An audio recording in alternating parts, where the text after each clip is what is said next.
سورۃ الفرقان آیت 61۔ اعوذ باللہ السمیع العلیم من الشیطان الرجیم، بسم اللہ الرحمن الرحیم۔ تبارکہ بڑی برکت والا ہے، الذی جعل وہ جس نے بنائے، فی السماء آسمانوں میں، بروجن برج، وجعل اور بنایا، فیہا اس میں، سراجن چراغ، وقمرن اور چاند، منیرا روشن۔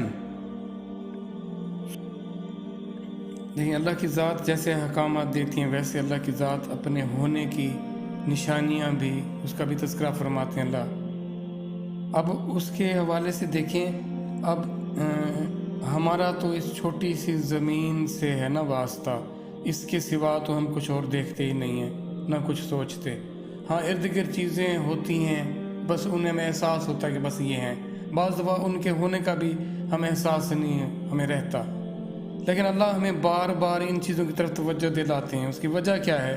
وجہ یہ ہے کہ یہ تو ثبوت ہے نا، آپ ان کا انکار نہیں کر سکتے۔ تو جیسے ان کا انکار نہیں کیا جا سکتا، ویسے اس کے بنانے والے کا تم کیوں انکار کر جاتے ہو؟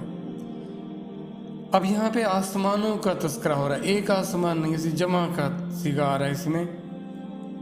تو اس کا مطلب کیا ہوا کہ ایک سے زیادہ تعداد میں آسمان ہے۔ اور یہاں پہ بروجن کا تذکرہ بھی ہو رہا ہے۔ اب یہ بروج کیا ہیں؟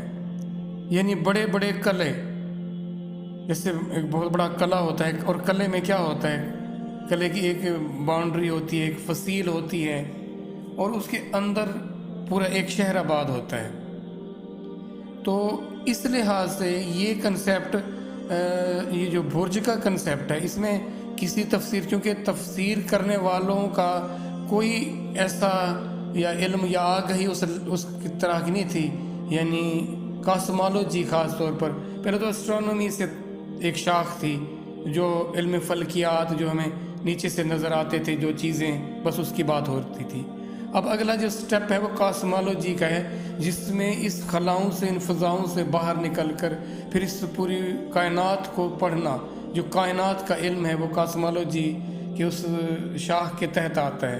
اب یہاں پر اگر دیکھا جائے تو یہ کسی اس نے ترجمے میں نہیں ہے، کسی ترجمے والے نے ترجمہ اس کا نہیں کیا، لیکن لگتا ہے ایسے ہی ہے۔ یہ مجھے ایسا لگ رہا ہے، اس میں ٹھیک بھی ہو سکتا ہوں یا غلط بھی ہو سکتا ہوں، کہ یہاں پر یہ گلیکسیز کا تذکرہ ہو رہا ہے۔ دیکھیں وہ کلسٹر ہے، وہ ایسا ایک مجموعہ ہے۔ اب اس میں دو طرح کی بات ہوئی ہے۔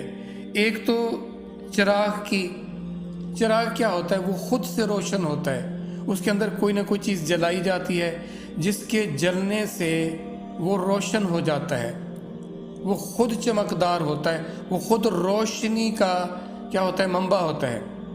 جیسے کہ ہمارے اس سولر سسٹم میں سورج ہے، اور وہ سورج اتنا بڑا ہے کہ لاکھوں زمینیں، اگر آپ زمینیں اس کے اندر رکھنا چاہیں تو لاکھوں کی تعداد میں اس میں زمینیں رکھی جا سکتی ہیں۔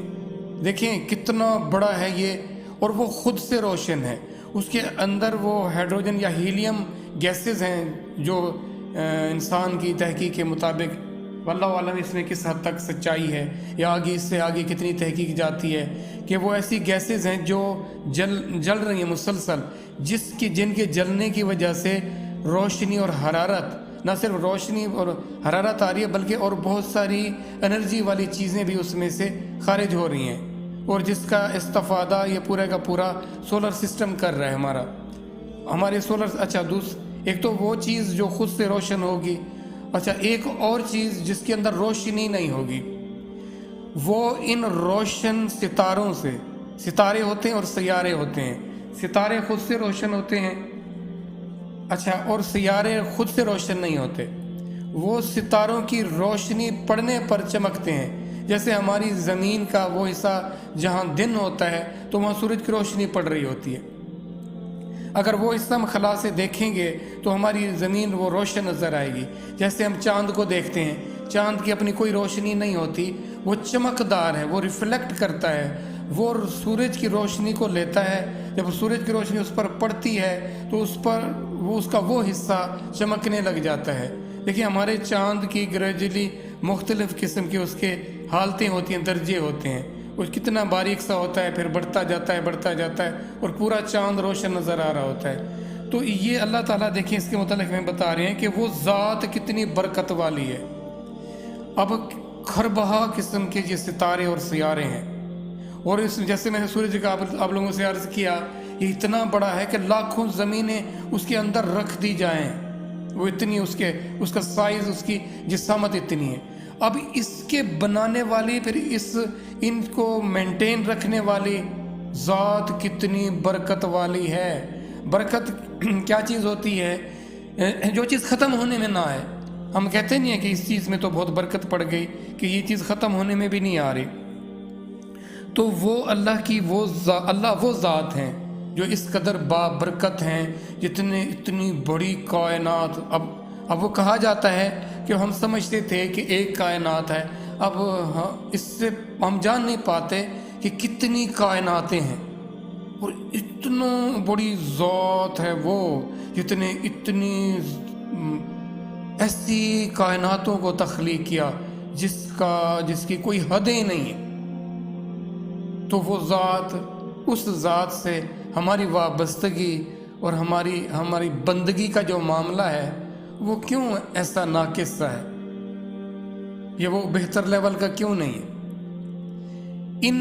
ان حقائق یہ دیکھیں ایگزسٹ کرتی ہیں، یہ ریالٹیز ہیں، یہ ایگزسٹ کر رہی ہیں، یہ موجود ہیں، تو کیسے ہو سکتا ہے کہ اس کے بنانے والا نہ ہو؟ یہ تو ممکن ہی نہیں ہے۔